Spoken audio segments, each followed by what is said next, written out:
अस्सलाम वालेकुम। कुरान मजीद जी सभ खां वॾी सूरत कहिड़ी आहे? जवाब सूरह बकरा। सवाल नंबर 24, कुरान मजीद जी सभ खां वॾी आयत कहिड़ी आहे? जवाब सूरह बकरा जी आयत नंबर 282।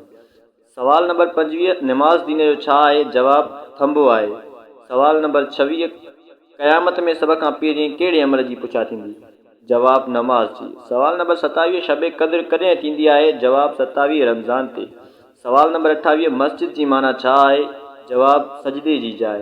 सवाल नंबर 29, अल्लाह ताला जो पहिरियों नबी केरु आहे? जवाब हज़रत आदम अलैहिस्सलाम।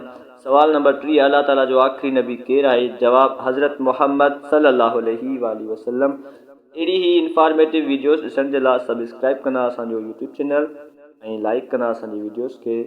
सवाल नंबर 31, काबतुल्लाह शरीफ़ किथे आहे? जवाब मके शरीफ़ में।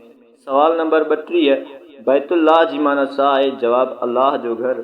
सवाल नंबर 33, काबतुल्लाह शरीफ़ कंहिं ठाहियो? जवाब हज़रत इब्राहीम अलैहिस्सलाम ऐं हज़रत इस्माहील अलैहिस्सलाम। सवाल नंबर 34, इस्लाम जी पहिरीं मस्जिद कहिड़ी आहे? जवाब मस्जिद कुबा। सवाल नंबर 35, सभिनी खां वधीक मरतबे वारी मस्जिद कहिड़ी आहे? जवाब मस्जिदुल अहराम। अहिड़ियूं ई इंफॉर्मेटिव वीडियोस ॾिसण जे लाइ सब्सक्राइब कंदा असांजे चैनल खे ऐं बेल आइकन खे हिट करणु न विसारींदा। महिरबानी।